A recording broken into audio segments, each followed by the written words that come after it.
Hello and welcome to another Wednesday vlog. These shorter episodes that air on both YouTube and on the Bracken Outdoors podcast, where we talk about all things business, life and philosophy of being a woodland leader, forest school leader, bushcraft instructor, so on. So today I thought we'd talk a bit about rates and whether to charge an hourly rate or a daily rate. Now this was prompted by a question on one of the Facebook forums. I was asking about going rates for forest school leaders, freelance forest school leaders, and I was also asking whether you should charge by the hour or by the day. Now personally, I do charge by the day, and I think it makes a whole lot more sense because there's a lot that goes on with a forest school session. It's not just simply pitch up and deliver. There's all sorts of planning and preparation that happens before and after the sessions, and you sometimes can't plan ahead for those. So you basically have a fluctuating number of hours into each session. Some sessions it's great, you go straight ahead with it, everything goes well. Another session things are a bit more tricky and you end up taking a bit longer, so on. And I think the right way to when you're on an hourly rate, it often doesn't take into account that extra time, the time not spent on delivery, the time spent on planning, time spent on emails, everything else. On top of that, it's also very difficult to kind of drop stuff at one session and be at another session across the town. It's not like you are on Zoom meetings where you can immediately start a meeting with another client straight after that one. In general, a 2-hour forest school session with preparation, pack down and everything else will take a half day. So charging 2 hours really does not reflect that, and you can't often make up that difference. If you're only being paid for 1 hour, chances are it's still going to take most of the morning. If you are doing a 3 to 4 hour session, you might be able to squeeze in something a little bit later, an after school club or something, but in general it's going to take most of that day. And then that just simplifies everything.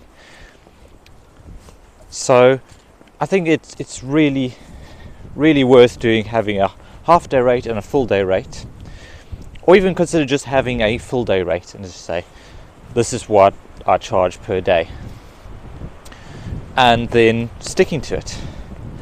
It makes your life a lot more easier as well, because as someone who's earning money to have an income, you probably need to earn a certain amount per day. And an hourly rate just won't take that. Some sessions will be really intense. There'll be a 1 hour session, but you'll have to do tons of planning and preparation and everything else. And there might be others which are really relaxed, campfire chat for 2 hours for a well-being group, and that requires no planning, but you can charge it 2 hours. It just doesn't make sense to have those two costing different amounts. With a flat rate, you can work out exactly how much you need to make every day, and then you charge that. It makes a lot of sense, and it's something that I really do recommend.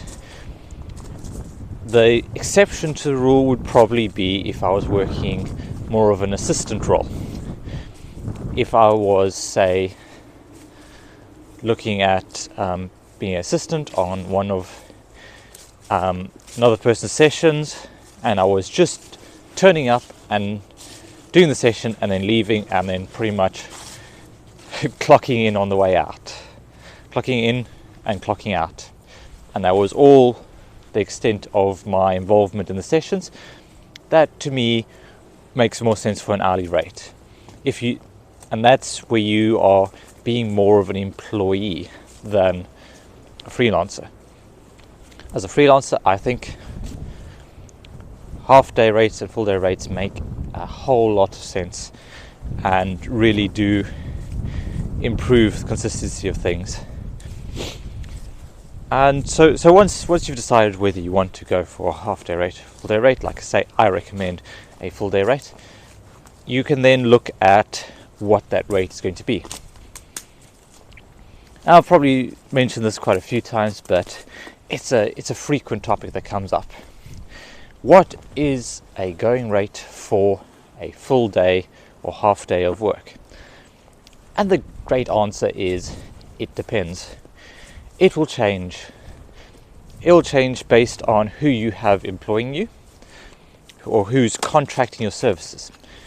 If it's in the third sector and a charity and they've developed a funding bid for this, then they will likely be able to work a large amount into the bid, and you might be talking about 150 to 200 pounds. If you're working for a school, they will have slightly less money, but they may also have a decent budget. So it does depend on the school, the size of the school, and their operating budget with us, but it might be a less amount. And then if you're working directly for a small community organisation, they might not have the budget to pay you very much, and that might charge less. Another factor is your own skills and abilities. If you have a full mental health qualification, everything else, and you're able to work with them almost at a therapeutic level, then that's very different from someone who's just got their forest school qualification and are just starting out.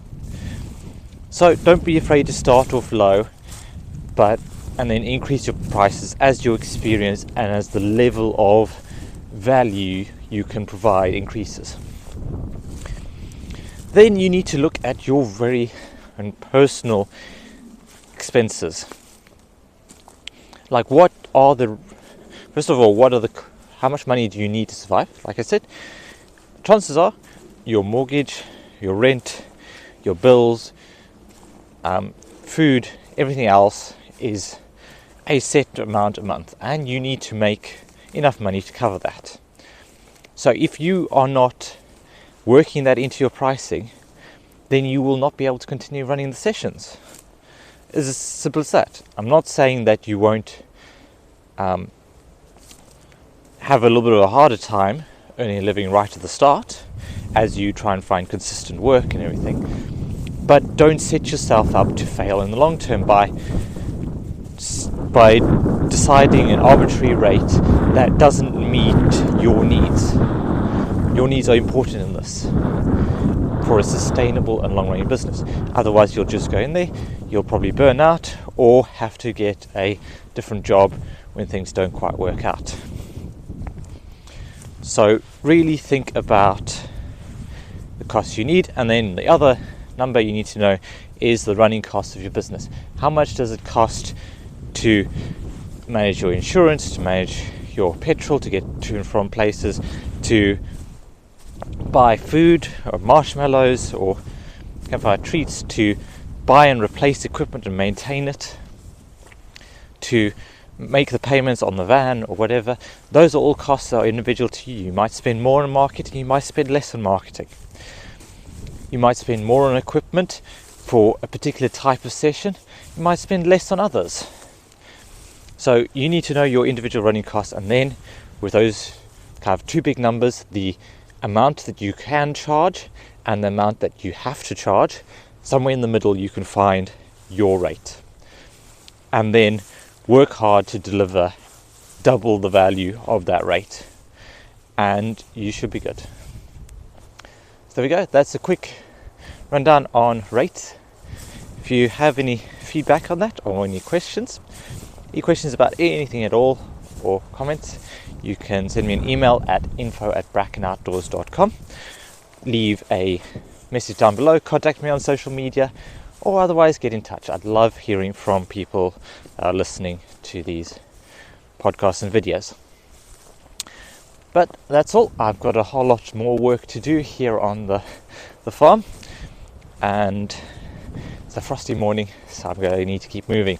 With that, make the most of every day, and I'll see you in the next video.